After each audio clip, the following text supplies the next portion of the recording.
नमस्कार दोस्तों, इस वीडियो में मैं आपको कक्षा 12 अर्धवार्षिक परीक्षा 2025-26 के बायोलॉजी के पेपर को हल करके बताऊंगा।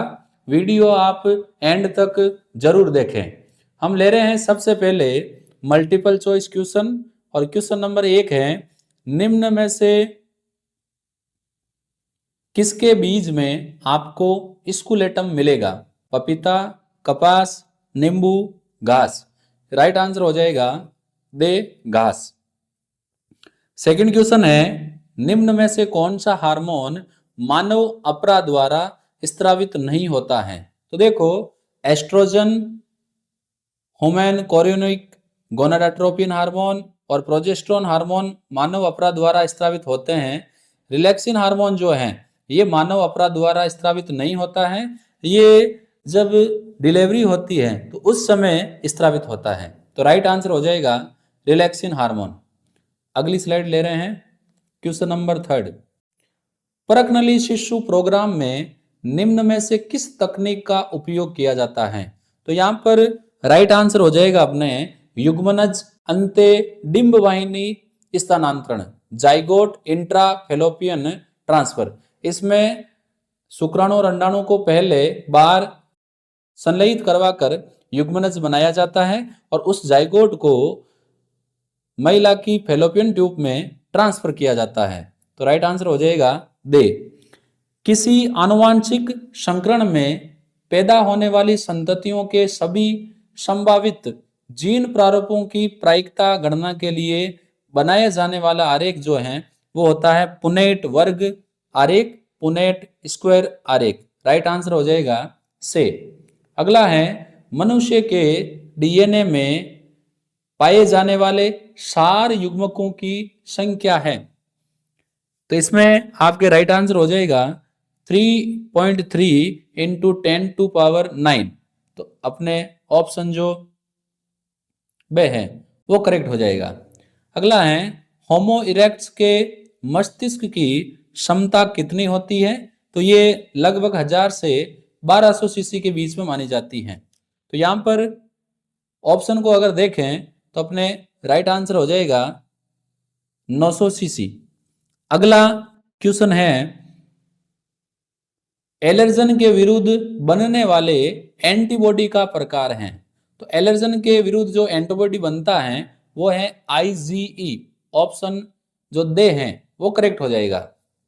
अगला क्वेश्चन है, एसिटिक अम्ल के औद्योगिक उत्पादन में उपयोग होने वाले सूक्ष्म जीव हैं? एसिटिक एसिड के इंडस्ट्रियल प्रोडक्शन के लिए जो सूक्ष्म जीव हैं वो होता है एसिटोबैक्टर एसिटी। राइट आंसर हो जाएगा से। अगला है, निम्नलिखित में से किस परिस्थिति या रोग की स्थिति में मास्ट कोशिकाओं की सक्रियता मानव शरीर में पर्याप्त बढ़ जाती है? तो ये हो जाएगा अपने ऑप्शन बी एलर्जी।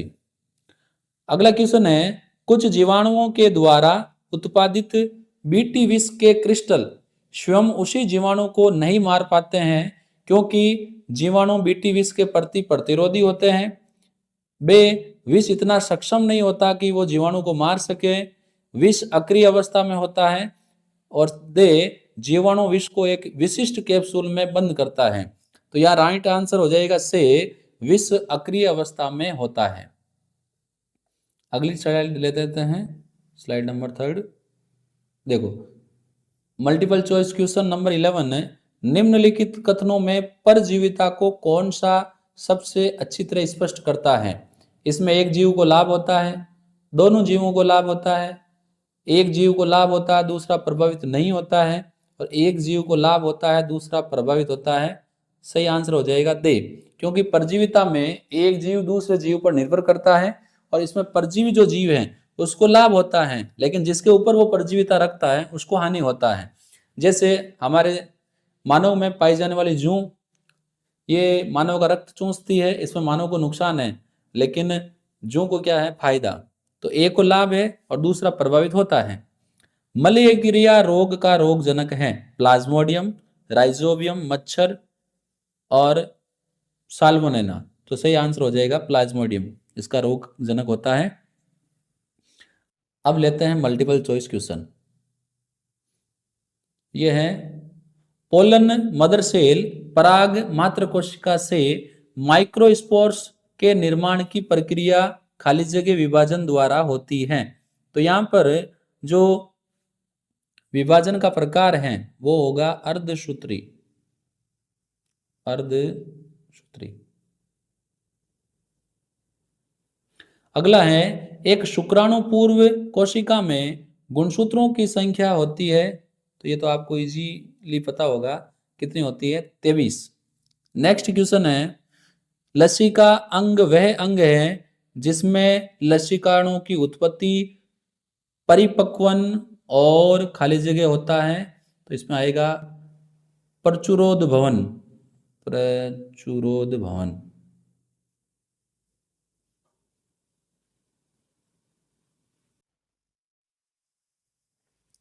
अगला है प्रत्येक प्रतिबंधन एंडोन्यूक्लियस एंजाइम डीएनए में विशिष्ट खाली जगह न्यूक्लियोटाइड अनुक्रमों को पहचानता है। तो यहां पर आएगा, बताइए कौन सा इसमें आंसर आना चाहिए। यहां आएगा पॉलीड्रोमिक अनुक्रम। क्या आएगा? पॉलीड्रोमिक या पेरिड्रोमिक अनुक्रम। लिख देता हूं,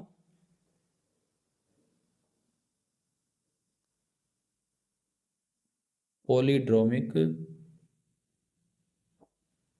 अनुक्रम। अगला है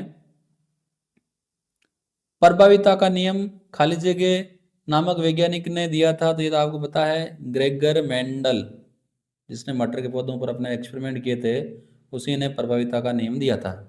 अंजीर की विभिन्न प्रजातियों और ततैया के बीच पारस्परिक संबंध को क्या बोलेंगे? इसको बोलेंगे पारस्परिकता।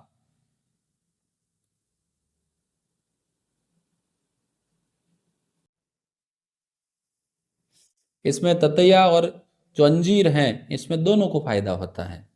तो ये मैंने आपको यहाँ पर मल्टीपल चॉइस क्वेश्चन और फिल इन द ब्लैंक्स वाले क्वेश्चन करवाए थे। बाद की जो क्वेश्चन हैं ये बड़े हैं, तो मैं यहाँ आपको लिख के सॉल्व नहीं करवा पाऊंगा। मैं सुशील कुमार जांगीड़ आपके लिए ऐसे ही और इम्पोर्टेंट वीडियोज के साथ उपलब्ध होऊंगा। जो भी बच्चे 11th और 12th केमिस्ट्री पढ़ना चाहते हैं वो हमारे यूट्यूब चैनल से जुड़ें, आपको पूरा सिलेबस यहाँ मिलेगा। हम फिर मिलेंगे। धन्यवाद।